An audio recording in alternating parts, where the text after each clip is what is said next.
ഓശാന ഞായറാഴ്ചയോടുകൂടെ വലിയ ആഴ്ചയിലേക്ക് പ്രവേശിച്ചിരിക്കുകയാണ്. വിശുദ്ധവാര തിരുക്കർമ്മങ്ങൾ ഇന്നു മുതൽ ആരംഭിച്ചിട്ടുണ്ട്. ഇന്നത്തെ ശുശ്രൂഷകളെല്ലാം വളരെ ഭക്തിനിർഭരമായി വിശ്വാസ സമൂഹത്തിൻ്റെ പങ്കാളിത്തത്തോടുകൂടെ നല്ല കാലാവസ്ഥയിൽ കുരിശുമുടിയിലും താഴത്തെ എടവപ്പള്ളിയിലും വളരെ ഭംഗിയായി നടത്താനായിട്ട് കഴിഞ്ഞു. അടുത്ത 3 ദിവസങ്ങൾ കുമ്പസാരത്തിൻ്റെ പ്രത്യേകമായ ദിനമായിട്ട് മാറ്റിവെച്ചിരിക്കുന്നു. അതുപോലെ താഴത്തപ്പള്ളിയിൽ രാവിലെ 6 മണിക്കും 7 മണിക്കും കുർബാനകളുണ്ടാകും. വൈകിട്ട് 5:15.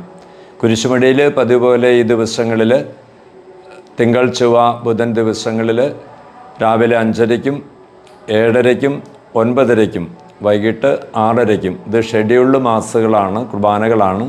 അല്ലാതെ തീർത്ഥാടകരോടൊപ്പം വൈദികരെത്തുമ്പോൾ അവർക്ക് കുർബാന ചെല്ലാൻ പങ്കർപ്പിക്കാനായിട്ടുള്ള സൗകര്യങ്ങൾ പ്രത്യേകം കുരിശുമടിയിൽ ഒരുക്കുന്നുണ്ട്. വിവിധ റീത്തുകളിൽപ്പെട്ട അച്ഛന്മാർ ഈ ദിവസങ്ങളിൽ കഴിഞ്ഞ ആഴ്ചകളിലൊക്കെ ലത്തീൻ റീത്തിലും മലങ്കര റീത്തിലും ഉള്ള അച്ഛന്മാർ വിശ്വാസ സമൂഹങ്ങളുമായി വന്ന് ഈ കഴിഞ്ഞ ആഴ്ചയിലൊക്കെ ബലിയർപ്പണത്തിന് മലമുകളിൽ നല്ല ജനപങ്കാളിത്തത്തോടുകൂടെ വിശ്വാസ സമൂഹത്തിൻ്റെ സാന്നിധ്യത്തിൽ തിരുക്കർമ്മങ്ങൾ അനുഷ്ഠിച്ചിരുന്നു.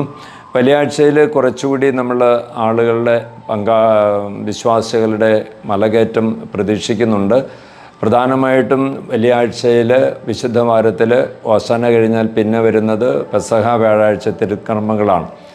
താഴത്തപ്പള്ളിയിൽ രാവിലെ 6 മണിക്ക് കാലുകഴുക ശുശ്രൂഷയും വിശുദ്ധ കുർബാനയുമാണ്. തുടർന്ന് ഒരു മുഴുവൻ ദിന ആരാധനയാണ്. പരിശുദ്ധ കുർബാനയുടെ മുമ്പിൽ ആരാധനയ്ക്കായി ഒരു ദിവസം മാറ്റിവെക്കുന്നു. ആരാധന താഴത്തപ്പള്ളിയിൽ സമാപിക്കുന്നത് വൈകിട്ട് 7 മണിക്കാണ്. പൊതു ആരാധന 7 മണി മുതൽ 8 മണി വരെ 1 മണിക്കൂർ പൊതു ആരാധനയോടുകൂടി 8 മണിക്ക് സമാപനം നടത്തി പെസഹ അപ്പം മുറിക്കൽ ശുശ്രൂഷ കൂടി നടത്തപ്പെടുന്നുണ്ട്. മലമുകളിലും വ്യാഴാഴ്ച രാവിലെ 7 മണിക്ക് കാലിക ശുശ്രൂഷയും അതോടൊപ്പം തന്നെ വൈകുന്നേരം 6 മണി മുതൽ 7 മണി വരെ ആരാധനയും അപ്പം മുറിക്കൽ ശുശ്രൂഷകളും അവിടെ നടത്തപ്പെടുന്നുണ്ട്. വെള്ളിയാഴ്ച പ്രധാനമായും യേശുവിൻ്റെ പീഡാനുഭവങ്ങളെക്കുറിച്ചുള്ള അനുസ്മരണമാണ്. അത് രാവിലെ 6 മണിക്ക് ആരാധനയോടുകൂടി ആരംഭിക്കുന്നു. ദുഃഖവെള്ളിയാഴ്ചത്തെ പ്രധാനപ്പെട്ട ഒരു കർമ്മം ഉച്ചകഴിഞ്ഞ് 3 മണിക്ക് ആഘോഷമായ കുരിശൻ്റെ വഴി താഴത്തപ്പള്ളിയിൽ ആരംഭിച്ച് അത് കുരിശൻ്റെ വഴി കഴിഞ്ഞിട്ട് അടിവാരത്തേക്ക് ഭക്തിനിർഭരമായ കർത്താവിൻ്റെ കബറിടത്തെ വഹിച്ചുകൊണ്ടുള്ള അടിവാരത്തേക്കുള്ള ഭക്തിനിർഭരമായ നഗരി കാണിക്കൽ പ്രദക്ഷിണമാണ്. അത് അടിവാരത്തെത്തിക്കഴിയുമ്പോൾ അവിടെ പീഡാനുഭവ സന്ദേശത്തോടുകൂടി അന്നത്തെ തിരുക്കർമ്മങ്ങൾ കഴിയുകയാണ്.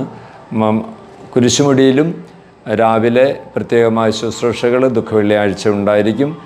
വൈകിട്ടും അതോടൊപ്പം തന്നെ ദുഃഖവെള്ളിയുടെ ബന്ധപ്പെട്ട ചെറിയ പ്രദക്ഷിണവും മറ്റ് കർമ്മങ്ങളും മലമുകളിലും ക്രമീകരിച്ചിട്ടുണ്ട്.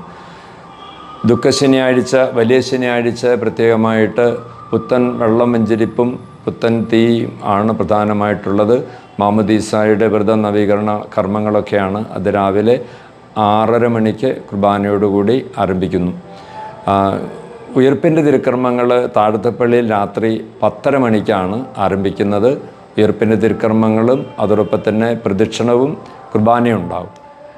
ഈസ്റ്ററിൻ്റെ ദിവസം താഴത്തപ്പള്ളിയിൽ പ്രധാനമായി രാവിലെ ഞായറാഴ്ച 2 കുർബാനകൾ മാത്രമേ ക്രമീകരിച്ചിട്ടുള്ളൂ. അത് 5:30 മണിക്കും അതോടൊപ്പം തന്നെ 7 മണിക്കുമാണ്. കുരിശുമടിയിൽ പതിവ് പോലെ ഈ ദിവസങ്ങളിൽ പ്രത്യേകിച്ച് ഈസ്റ്ററിൻ്റെ ദിവസം രാത്രി 11:30-ക്കാണ് തിരുക്കർമ്മങ്ങൾ ആരംഭിക്കുന്നത്. ശനിയാഴ്ച രാത്രി 11:30-ക്ക്. ഉയർപ്പിൻ്റെ തിരുക്കർമ്മങ്ങൾക്ക് ശേഷം രാവിലെ വെളുപ്പിന് 3 മണിക്കും 5:30-ക്കും 7:30-ക്കും 9:30-ക്കും ഈസ്റ്റർ ദിവസവും മലമുകളിൽ പ്രത്യേകമായ തിരുക്കർമ്മങ്ങൾ ഉണ്ടായിരിക്കുന്നതാണ്. അപ്പോൾ സാധാരണഗതിയിൽ ദുഃഖവെള്ളിയാഴ്ച ഒരു തിരക്ക് വിശ്വാസികളുടെ നമ്മൾ പ്രതീക്ഷിക്കുന്നുണ്ട്. അപ്പം ദുഃഖവെള്ളിയാഴ്ച കയറുന്നവർക്ക് തീർച്ചയായിട്ടും സ്വാഗതമുണ്ട്. ആ ദിവസം ഒഴിവാക്കി മറ്റ് ദിവസങ്ങളിലേക്ക് വന്നാൽ കുറേ കൂടി തിരക്ക് കുറയ്ക്കാൻ കഴിയും. ഈ ദിവസങ്ങളിലൊക്കെ പ്രത്യേകിച്ച് വെള്ളിയാഴ്ചത്തിലേക്ക് പ്രവേശിക്കുന്ന ഈ ഞായറാഴ്ചയൊക്കെ നല്ല തിരക്കുണ്ട്. നല്ല കാലാവസ്ഥയാണ് മലകയറ്റത്തിന്. കാരണം ഇടയ്ക്ക് 3-4 മഴ കിട്ടിയതുകൊണ്ട് നല്ല കാലാവസ്ഥയാണ് മല കയറാൻ.